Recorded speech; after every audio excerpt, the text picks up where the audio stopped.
Shalom. Puji Tuhan, Bapak Ibu jemaat yang dikasihi Tuhan. Kita sungguh bersyukur karena kita sudah berada dalam minggu ketiga di bulan Mei ini.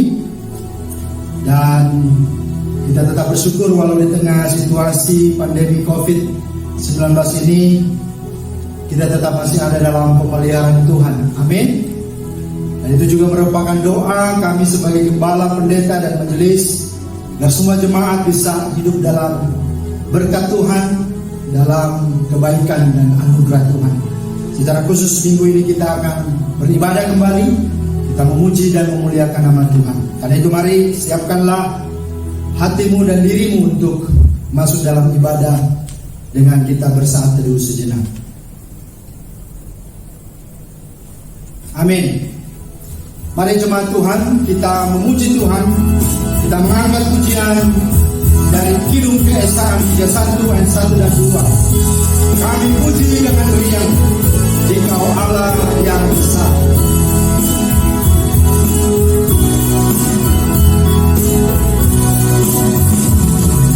Kami puji dengan riang, Engkau Allah yang besar. Bagai bunga kasih yang hati kami pun megang, kabur dosa dan derita, pertimbangan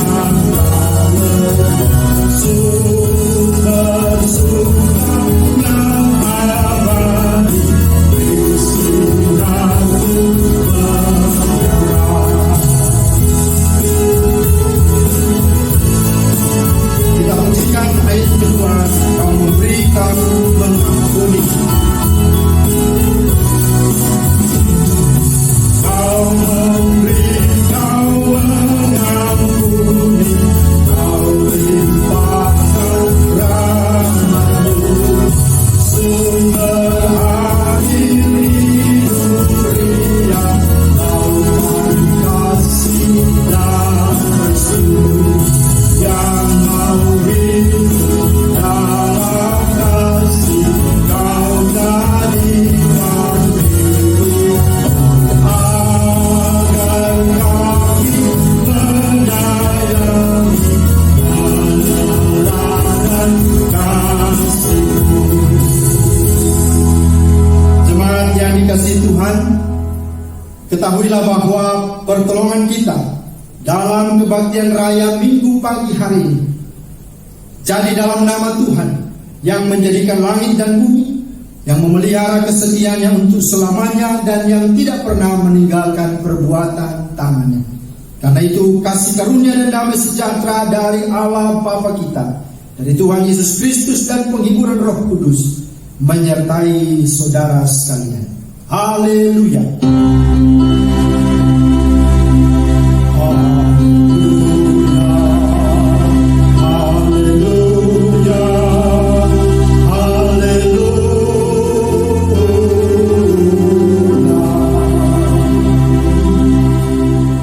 Dikasih Tuhan, nas pembimbing kita dalam ibadah minggu pagi ini terambil dari kitab Keluaran 20 ayat 3, 4a dan 5a. Beginilah firman Tuhan. Jangan ada padamu Allah lain di hadapanku. Jangan membuatmu bagimu patung yang menyerupai apapun, dan jangan sujud menyembah kepadanya atau beribadah kepadanya. Itulah nas pembimbing kita, dan mari saat ini dengan rasa sesal dan malu kita merendahkan diri untuk mengaku segala dosa kita dengan hati yang takut akan Tuhan. Mari kita mengingat firman Tuhan yang berkata, jika kita mengaku dosa kita, maka Ia adalah setia dan adil, sehingga Ia akan mengampuni segala dosa kita dan menyucikan kita dari segala kejahatan. 1 Yohanes 1 ayat 9. Mari jemaat Tuhan kita berdoa masing-masing di hadapan Tuhan.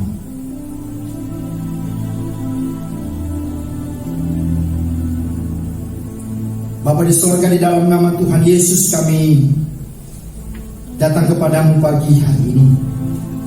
Sungguh kami bersyukur karena ada kesempatan lagi bagi kami untuk datang beribadah kepada Tuhan. Namun seketika kami sadari bahwa siapakah kami di hadapan-Mu, sehingga kami bisa datang untuk beribadah kepada Allah yang kudus, yang suci, yang mulia adanya. Sementara kami orang-orang yang tidak layak karena dosa dan pelanggaran kami. Itulah sebabnya Bapa, kami datang kepadamu. Kami tidak ingin ibadah kami sia-sia oleh karena dosa dan kejahatan kami, sehingga Kau tidak memberkati kami, Engkau tidak melayakkan kami. Mari Bapa, saat ini kami mengaku kepadamu bahwa kami telah berdosa dan menyakiti melukai hati. Ampunilah kami Tuhan, kasihanilah kami atas segala dosa dan pelanggaran kami, baik pikiran, perkataan, sikap dan perbuatan kami terhadap Tuhan, terhadap sesama, terhadap lingkungan semesta, bahkan terhadap diri kami sendiri. Kami datang memohon belas kasih. Dalam nama Tuhan Yesus, kami percaya bahwa dosa kami telah diampuni. Amin. Terpujilah Tuhan, Bapak Ibu yang dikasihi Tuhan. Mari saat ini kita mendengarkan berita anugerah serta petunjuk hidup baru sebagai respon dan sambutan kita atas pengampunan daripada Tuhan. Firman Tuhan berkata di dalam Mazmur 103 ayat 9 sampai 13, bahwa Tuhan adalah penyayang dan pengasih, panjang sabar dan berlimpah kasih setia. Tidak selalu Ia menuntut dan tidak untuk selama-lamanya Ia mendendam. Tidak dilakukannya kepada kita setimpal dengan dosa kita, dan tidak dibalasnya kepada kita setimpal dengan kesalahan kita. Tetapi setinggi langit di atas bumi, demikian besarnya kasih setianya atas orang-orang yang takut akan Dia. Karena itu, janganlah memberikan kesempatan kepada iblis. Efesus 4 ayat 27. Kiranya Roh Kudus membantu kita untuk melakukan kehendak Allah dalam kehidupan kita sehari-hari. Amin. Mari kita responi akan berita anugerah dan petunjuk hidup baru dengan kita mau bersama-sama bersyukur sambil kita mempersiapkan hati kita untuk mendengarkan dan merenungkan firman Tuhan. Kita mau berkata, Tuhan, aku mengasihi-Mu. Aku sungguh-sungguh rindu untuk merenungkan firman, berpegang kepada perintah-perintah. Karena aku tahu Engkau-lah Tuhan yang tahu tujuan dalam hidupku. Karena itu aku mengerti dan hendak menyenangkan hati. Aku mengasihi Engkau Yesus dengan segenap hatiku. Aku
hidup kami, kami mau menyenangkan dan hanya untuk menyenangkan hati-Mu.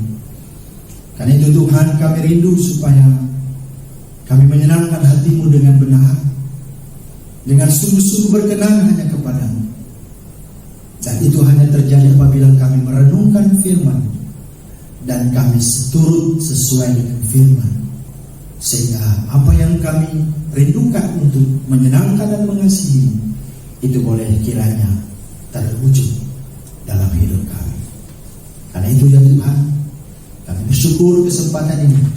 Kami akan merenungkan firman Tuhan, dan biarlah kiranya Engkau yang membuka hati kami, yang menerangi hati kami, menuntun setiap hati kami oleh Roh-Mu yang kudus, agar kami mengerti, kami hidupi, dan kami sungguh menjadi saksi-Mu yang memberitakan, menceritakan akan perbuatan-perbuatan-Mu dan juga akan Engkau yang adalah Tuhan dan Allah. Terpujilah Tuhan, kami telah sedia mendengarnya.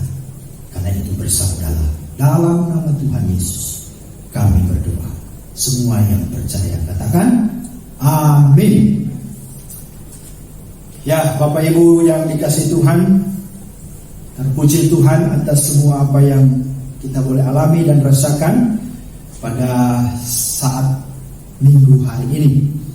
Kita saat ini akan merenungkan firman Tuhan. Mari kita membuka firman Tuhan dari Kisah Para Rasul 17 ayat 22 sampai dengan ayat 34. Firman Tuhan berkata, Paulus pergi berdiri di atas Areopagus dan berkata, hai orang-orang Athena, aku lihat bahwa dalam segala hal kamu sangat beribadah kepada dewa-dewa. Sebab ketika aku berjalan-jalan di kotamu dan melihat barang-barang pujaanmu, aku menjumpai juga sebuah mezbah dengan tulisan, kepada Allah yang tidak dikenal. Apa yang kamu sembah tanpa mengenalnya, itulah yang kuberitakan kepada kamu. Allah yang telah menjadikan bumi dan segala isinya, Ia yang adalah Tuhan atas langit dan bumi, tidak akan diam dalam kuil-kuil buatan tangan manusia, dan juga tidak dilayani oleh tangan manusia, seolah-olah Ia kekurangan apa-apa. Karena Dialah yang memberikan hidup dan nafas dan segala sesuatu kepada semua orang. Dari satu orang saja Ia telah menjadikan semua bangsa dan umat manusia untuk mendiami seluruh muka bumi.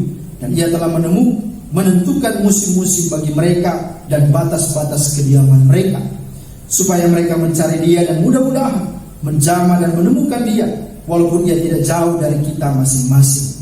Sebab di dalam Dia kita hidup, kita bergerak, kita ada, seperti yang telah juga dikatakan oleh pujangga-pujanggamu. Sebab kita ini dari keturunan Allah juga. Karena kita berasal dari keturunan Allah, kita tidak boleh berpikir bahwa keadaan ilahi sama seperti emas atau perak atau batu, ciptaan kesenian dan keahlian manusia. Dengan tidak memandang lagi zaman kebodohan, maka sekarang Allah memberitakan kepada manusia bahwa di mana-mana semua mereka harus bertobat. Karena Ia telah menetapkan suatu hari pada waktu mana Ia dengan adil akan menghakimi dunia oleh seorang yang telah ditentukannya, sesudah Ia memberikan kepada semua orang suatu bukti tentang hal itu, dengan membangkitkan Dia dari antara orang mati. Ketika mereka mendengar tentang kebangkitan orang mati, maka ada yang mengejek, dan yang lain berkata, lain kali saja kami mendengar engkau berbicara tentang hal itu.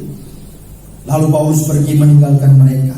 Tetapi beberapa orang laki-laki menggabungkan diri dan menjadi percaya. Di antara juga ada Dionysius, anggota majelis Areopagus, dan seorang perempuan bernama Damaris, dan juga orang-orang lain bersama-sama dengan mereka. Sungguh demikian jauh pembacaan firman Tuhan.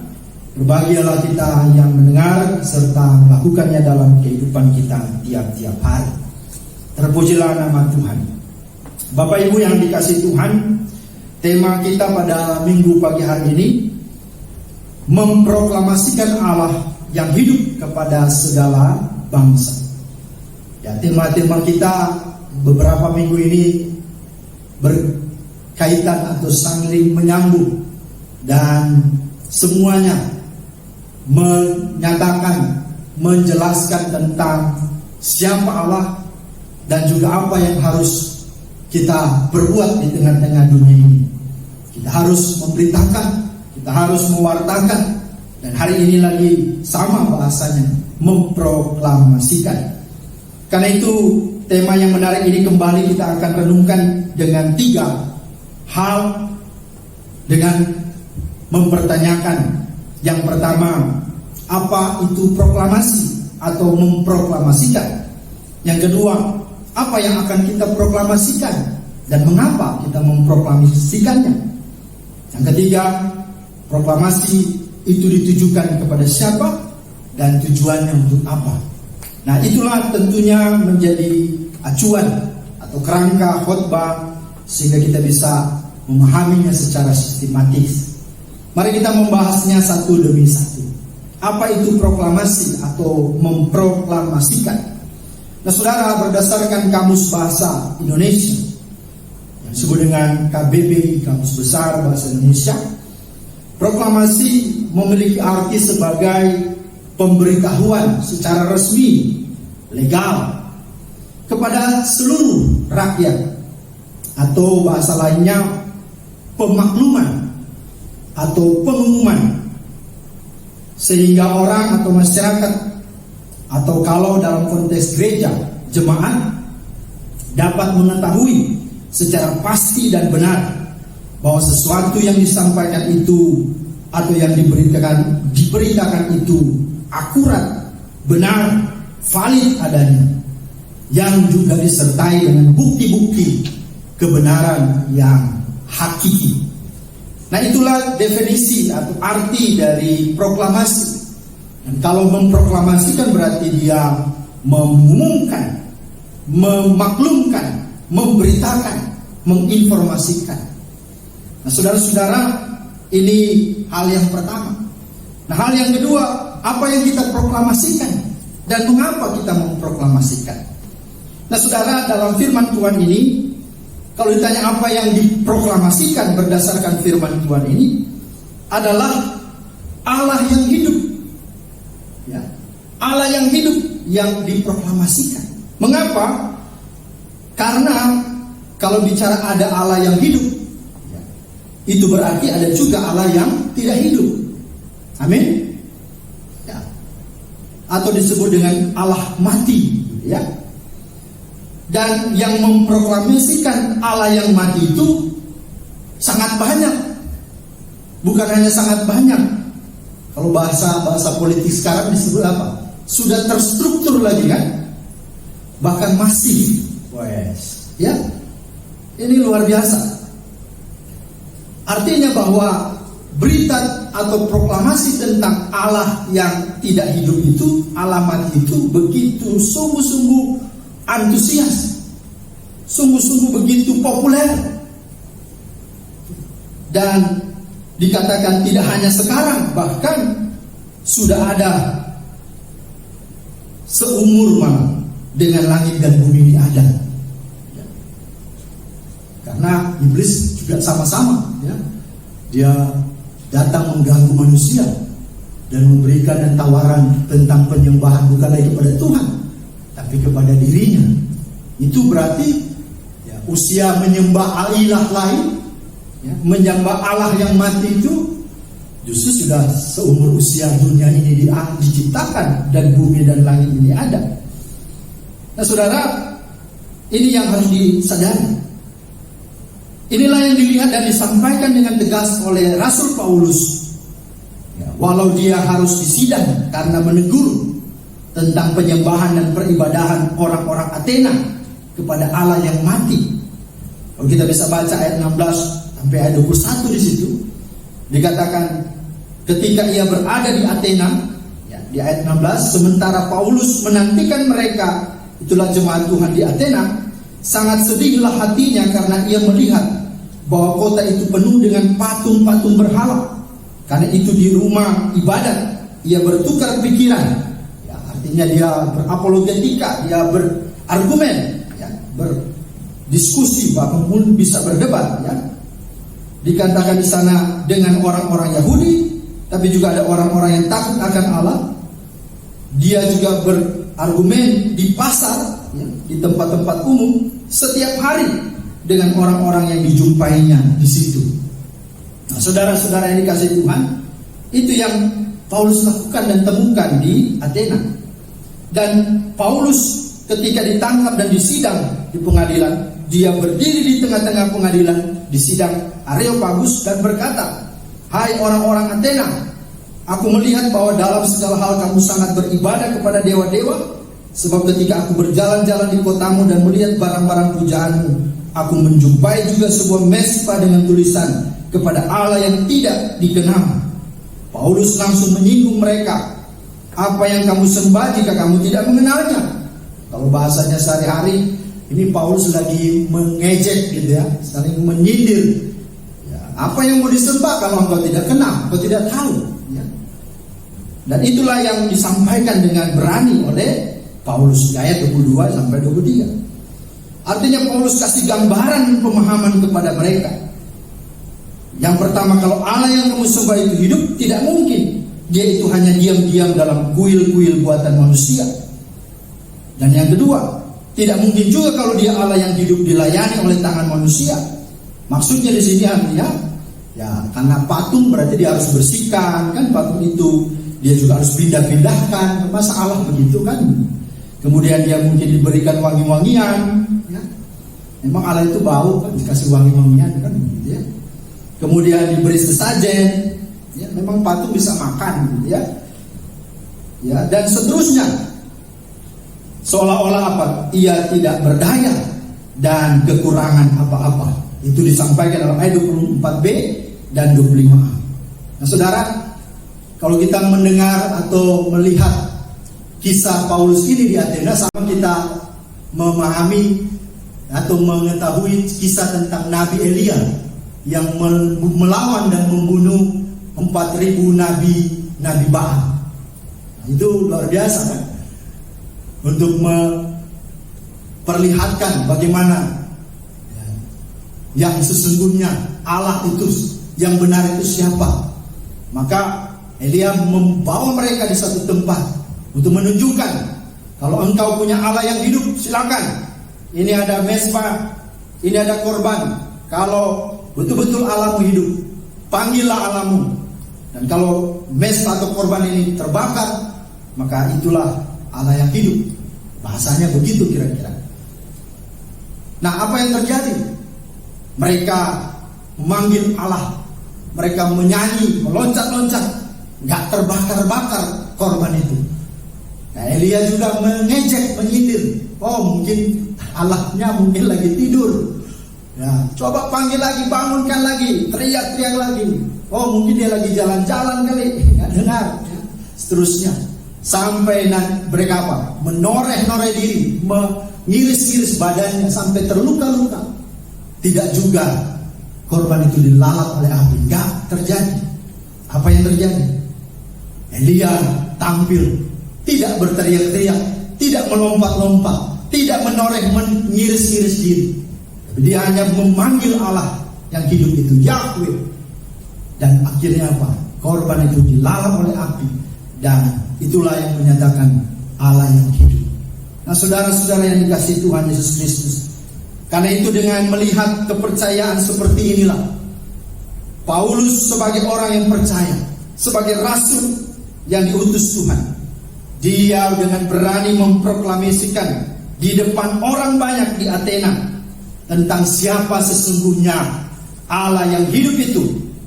Bahwa Allah yang hidup itu dikatakan di dalam ayat-ayat yang kita baca tadi. Yang pertama, Allah yang hidup itu adalah Allah yang mencipta. Dari yang tidak ada menjadi ada. Ya.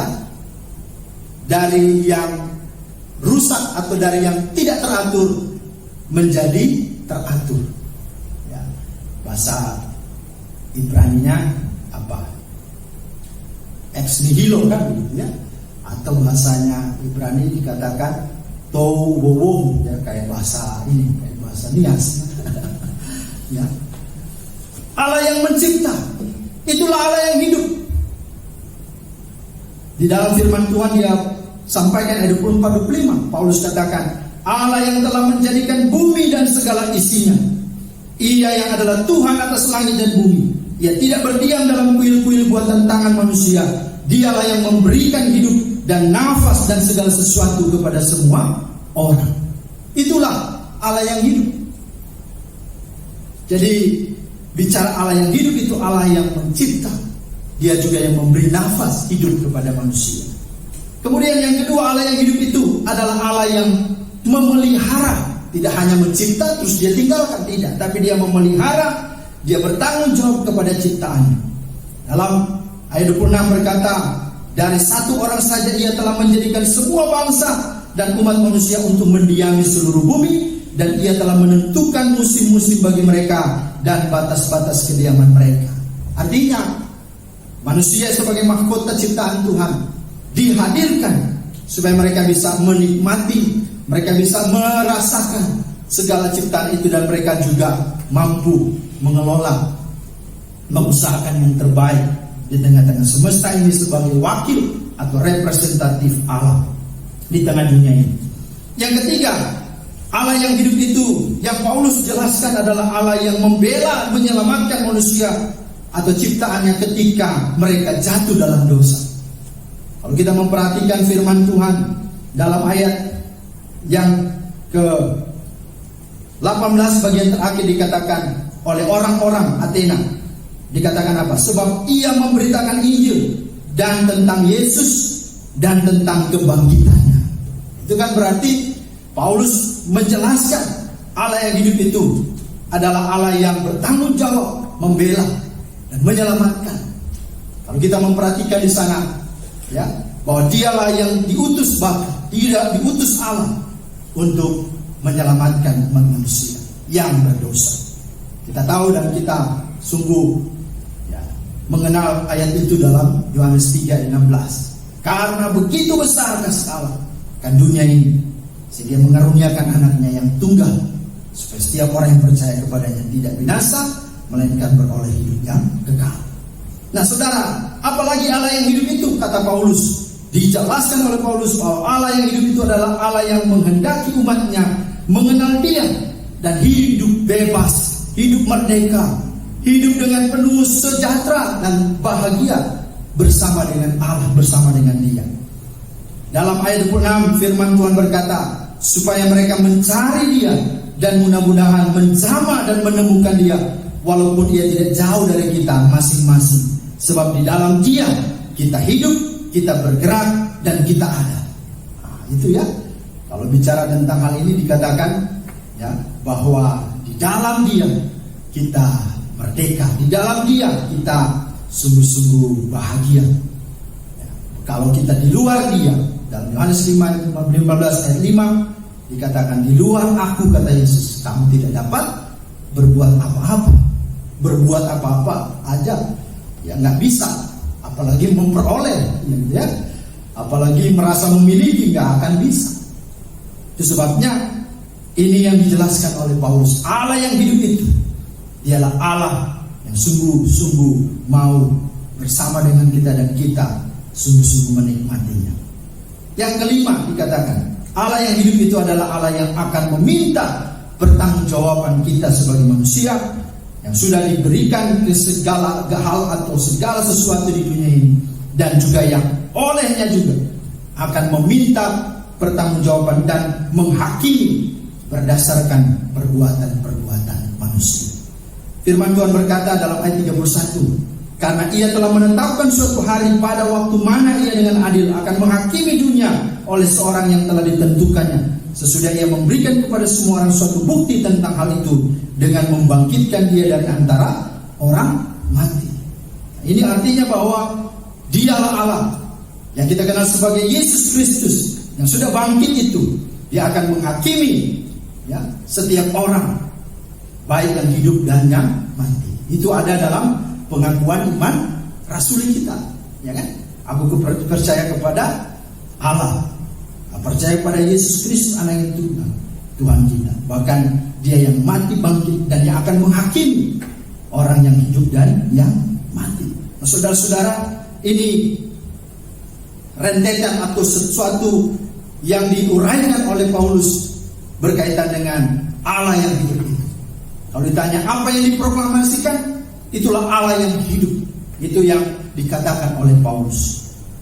Nah, hal yang terakhir, proklamasi tentang Allah yang hidup itu ditujukan kepada siapa dan tujuannya apa? Nah, saudara, pastilah ini ditujukan kepada semua orang di segala bangsa, suku, kaum, dan bahasa di dunia ini. Oleh siapa? Yaitu oleh setiap kita yang sudah percaya kepada Tuhan Yesus Kristus, sebagaimana Rasul Paulus. Dan itulah tanggung jawab kita. Nah, apa yang telah dilakukan oleh Paulus itu juga lah yang harus kita lakukan sebagai orang-orang yang sudah diselamatkan, sebagai orang-orang yang sudah mengenal Allah yang hidup itu, yaitu Yesus Kristus. Karena itu mari dengan berani, dengan sungguh-sungguh kita memberitakan dan memproklamasikan tentang Allah yang hidup itu, yaitu Tuhan Yesus Kristus, sebagaimana Paulus. Tujuannya apa, saudara?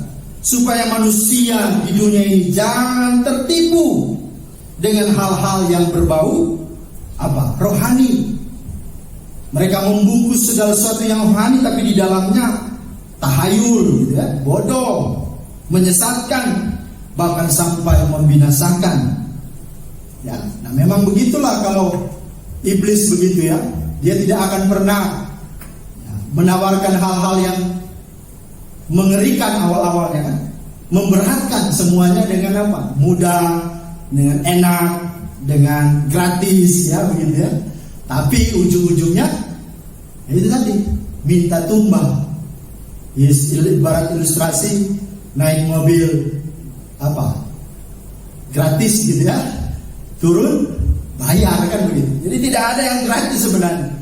Ya, sama dengan orang buka restoran, rumah makan, dikatakan hari ini bayar, besok gratis. Begitu tiba pada besok, ya dikatakan lagi, ini apa? Besok apa hari ini? Hari ini berarti bayar. Besok lagi tiba, ya sama saja berarti bayar terus kan begitu. Nah itu kan iblis punya trik begitu ya. Tapi kalau orang tidak belajar sungguh firman, dia akan tertipu oleh setiap ya bahasa ataupun hal-hal yang ditawarkan oleh sejahat. Nah itu tujuan yang kedua adalah supaya manusia sadar bertobat.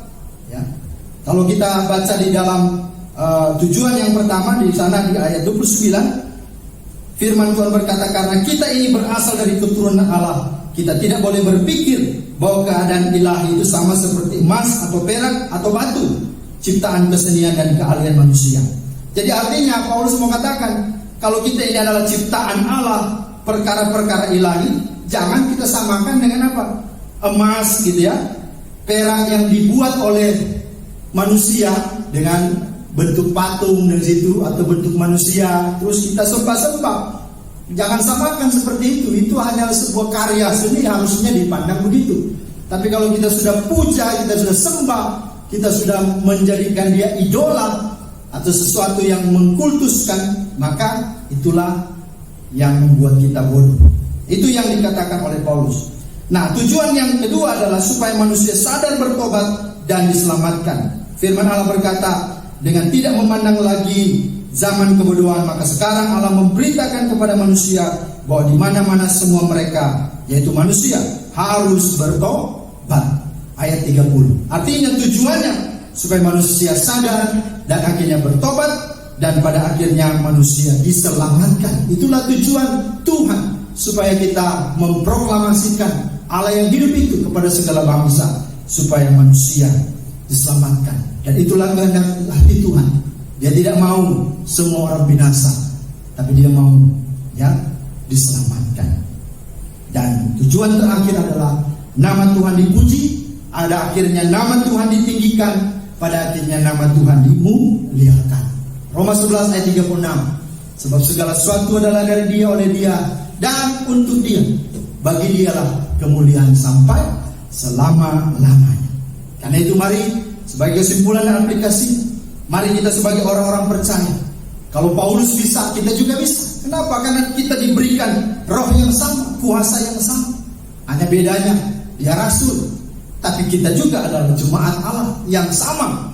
tanggung jawab kita adalah memproklamasikan akan Allah yang hidup itu, dan kita sungguh-sungguh menyaksikannya, kita memberitakannya. Kenapa? Karena pada zaman ini, akhir-akhir ini, banyak orang bukan lagi menyembah patung. Itu sudah zaman lampau. Sekarang ditambah lagi bagaimana penyembahan berhala itu kepada Allah yang mati. Apa? Dalam bentuk apa?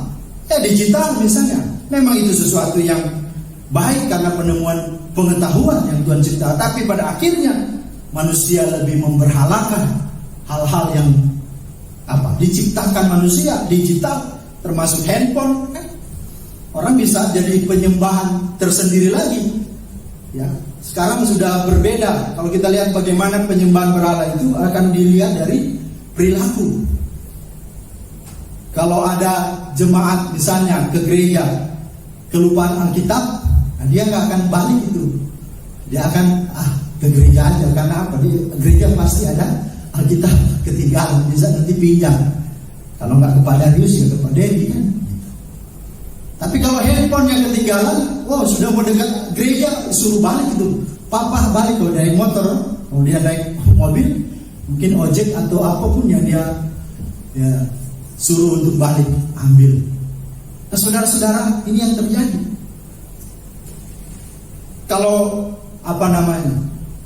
firman Tuhan mungkin dengar 30 menit, 40 menit, merasa bosan.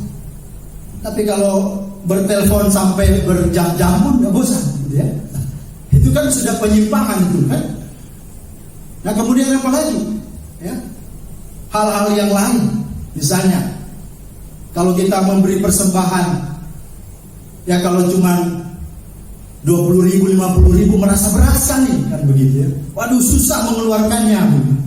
Tapi kalau pulsanya sudah habis, ada dua lagi, pulsa untuk yang sendiri gitu ya, yang lokal misalnya, tapi ada pulsa yang internet kan, yang kuota. Jadi dia bisa beli, bisa sampai 200, 300, dia beli itu. Nah tapi kalau untuk persembahan susah. Nah ini contoh-contoh praktis, belum lagi yang lain. Bicara harta, bicara apa? Kedudukan, bicara jabatan. Itu penyembahan-penyembahan yang dalam bentuk lain. Tapi arti dari penyembahan bukan lagi kepada Allah yang hidup, tapi Allah yang mati. Yang disebut tadi itu sungguh-sungguh melukai, mendukakan dan memurkakan Tuhan. Dan Tuhan dikatakan disebut apa? Cemburu. Ya, maka di dalam nas pembimbing tadi, jangan ada padamu Allah lain di hadapan. Jangan membuat patung menyerupai apapun, bahkan jangan sujud menyembahnya. Ya, bahkan juga dikatakan bahwa Allah adalah Allah yang cemburu. Maka hati-hati Bapak Ibu. Ini hal yang perlu ditekankan setiap kita. Dan sebagai orang yang sungguh-sungguh percaya kepada Tuhan, mari kita sungguh-sungguh juga terus memberitakan. Jangan takut, jangan malu. Nanti tidak ada yang bertobat, nanti tidak ada yang mendengar saya. Jangan begitu. Karena yang bertobat, mempertobatkan dan menyelamatkan adalah Tuhan melalui Roh Kudus. Darilah yang datang untuk mengisapkan dunia akan dosa, akan kebenaran dan penghakiman. Dan itu terjadi di dalam ayat yang ke-32 sampai 34. Ketika mereka mendengar tentang kebangkitan orang mati, maka ada yang mengejek dan yang lain berkata, lain kali saja kami mendengar engkau berbicara tentang hal itu.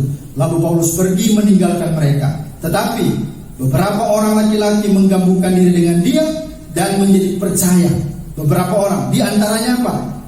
Dionysius, anggota majelis, Areopagus, berarti apa? Pejabat tinggi, pengadilan tinggi, dan seorang perempuan bernama Damaris, dan juga orang-orang lain bersama-sama dengan mereka.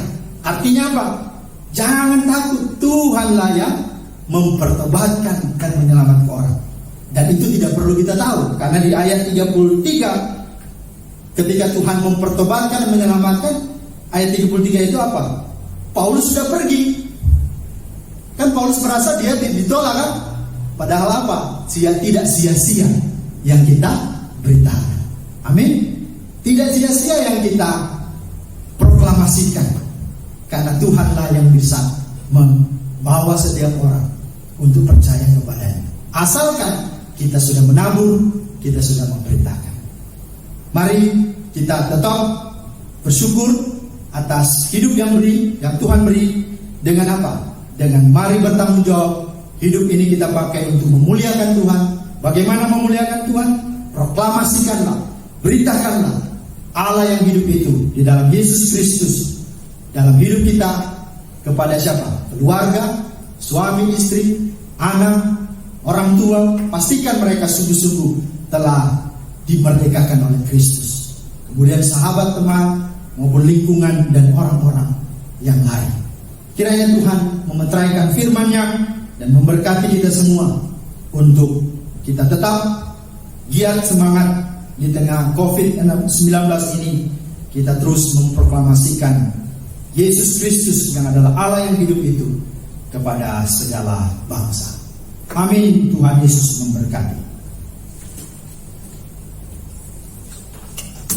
Mari jemaat Tuhan, bersama seluruh orang percaya dan gereja dalam segala abad, kita mengucapkan pengakuan iman rasul kita di hadapan Allah dengan kesungguhan hati dan mulut kita berkata, aku percaya kepada Allah Bapa yang Maha Kuasa, Khalik langit dan bumi, dan kepada Yesus Kristus anaknya yang tunggal Tuhan kita, yang dikandung daripada Roh Kudus, lahir dari anak darah Maria, yang menderita sengsara di bawah pemerintahan Pontius Pilatus, disalibkan, mati dan dikuburkan, turun ke dalam kerajaan bawah maut, pada hari yang ketiga bangkit pula dari antara orang mati, naik ke surga, duduk di sebelah kanan Allah Bapa yang Maha Kuasa, dan akan datang dari sana untuk menghakimi orang yang hidup dan yang mati. Aku percaya kepada Roh Kudus, gereja yang kudus dan am, persekutuan orang kudus, pengampunan dosa, kebangkitan daging dan hidup yang kekal. Amin.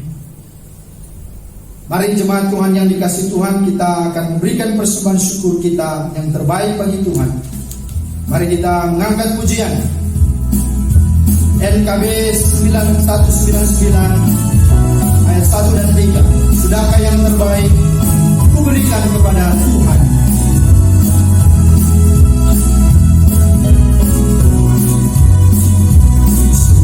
Sudahkah yang terbaik ku berikan kepada Yesus Tuhanku? Besar pengorbanannya di Kalvari, Dia terbaik dariku. Berapa yang terhilang telah ku cari, dan ku lepaskan yang terbelenggu. Sudahkah yang terbaik ku berikan kepada Yesus Tuhanku?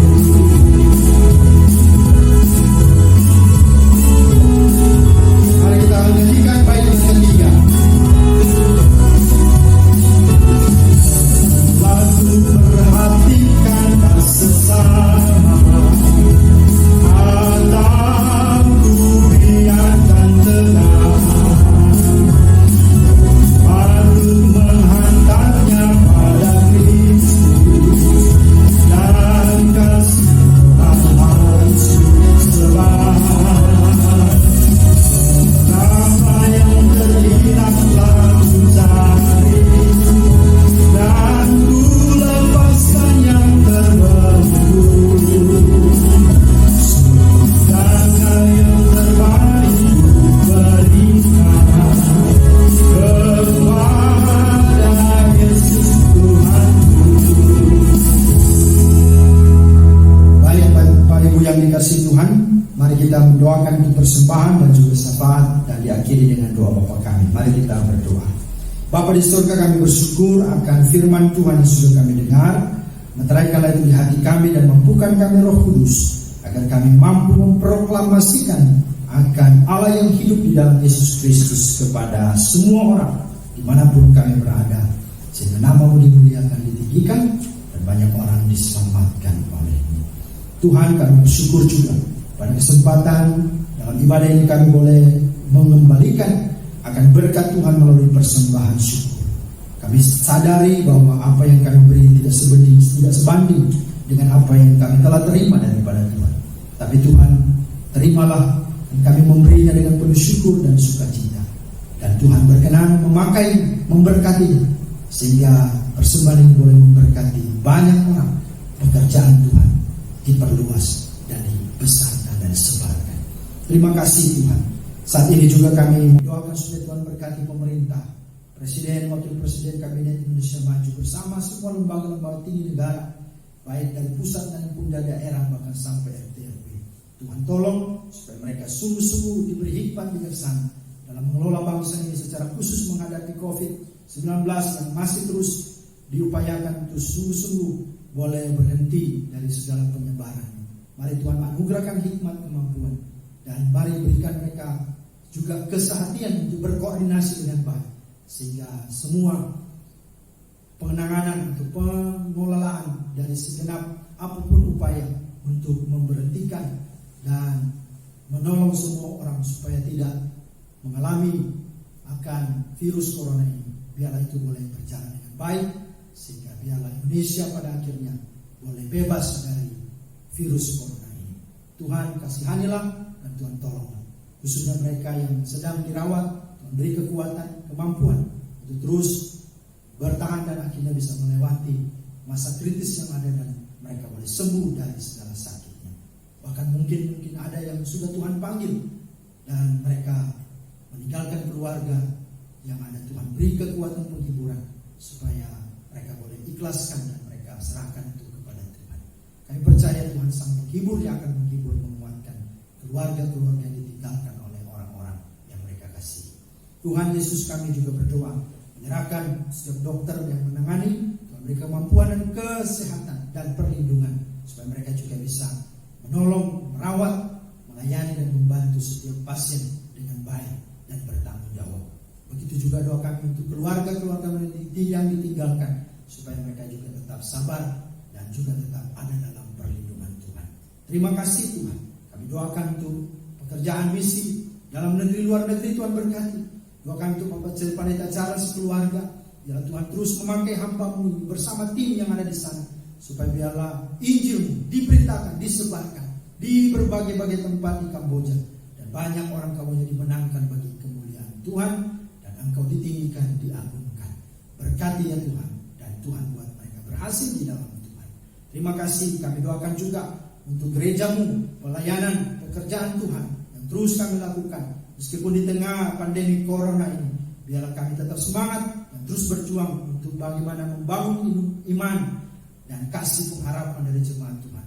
Mari Tuhan anugerahkan karunia-karunia dari Tuhan kepada hamba-hamba Tuhan, baik gembala, pendeta, majelis, pengerja, untuk bersama-sama melayani dengan sungguh-sungguh dan dengan sungguh memuliakan nama Tuhan. Kami doakan juga Tuhan menyerahkan jemaat-Mu dimanapun mereka berada. Tuhan berkati jemaat-jemaat Tuhan yang sakit, kami topang doakan dalam nama Yesus. Bila Tuhan yang menjamah, Tuhan yang memulihkan dan menyembuhkan mereka dari segala sakit mereka. Doa kami itu yang sudah lanjut usia, Tuhan juga memberkati, berikan semangat, sukacita, damai sejahtera di hati, sehingga di masa tua pun mereka terus beria-ria, bersuka-suka, bersorak-sorai, dan bahkan berbuah-buah produktif untuk menjadi berkat bagi anak, cucu, dan keturunan, maupun juga kepada generasi gereja-Mu yang ada. Tuhan berkati juga Tuhan untuk setiap anak-anak kami yang lagi sedang berjuang untuk studi maupun lagi sedang ujian. Tuhan tolong, baik itu mereka dari bangku TK, SD, SMP, SMU maupun di perguruan tinggi, Tuhan juga menolong.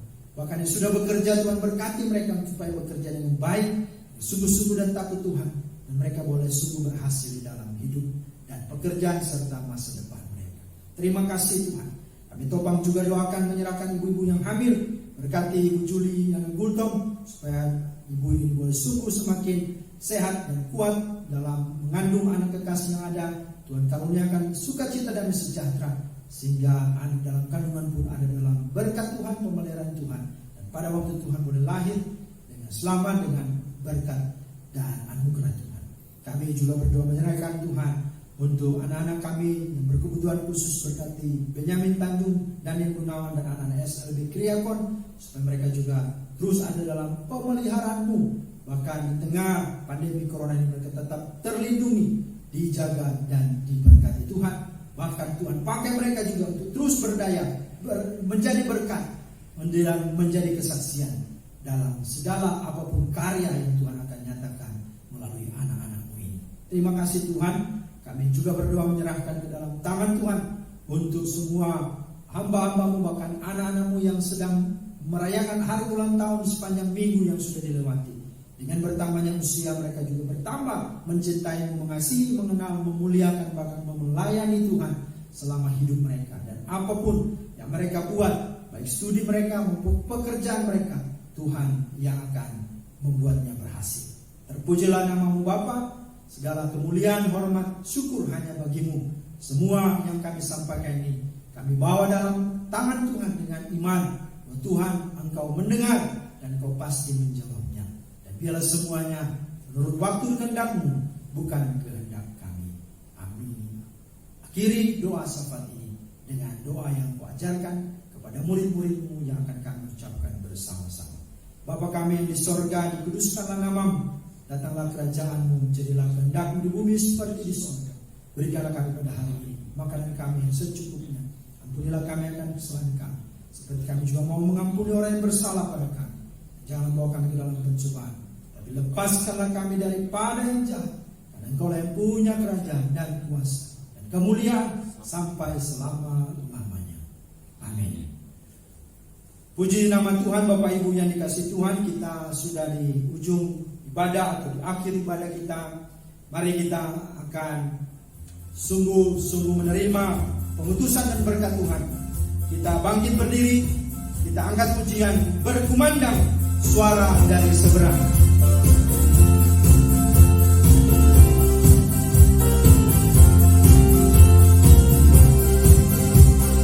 Pandang suara dari seberang, kirimlah cahayamu, jiwa dan bersama menerang, kirimlah cahayamu, kirimlah pelita Injil menyertai yang terlelap, kirimlah pelita Injil menyertai yang terlelap. Baiknya yang ketiga, jangan kita tinggal diam mendengar, kirimlah saya. Jangan kita tinggal diam mendengar, kirimlah sayamu. Injil Tuhan haruslah kita sebar, kirimlah sayamu. Kirimlah pelita Injil menyertai yang terlelap, kirimlah pelita Injil menyertai yang terlelap. Jemaat Tuhan, mari arahkan hatimu, kita akan terima berkat daripada Tuhan. Tuhan memberkati engkau dan melindungi engkau. Tuhan menyinari engkau dengan wajah-Nya dan memberi engkau kasih karunia. Tuhan menghadapkan wajah-Nya kepadamu dan memberi engkau damai sejahtera. Amin.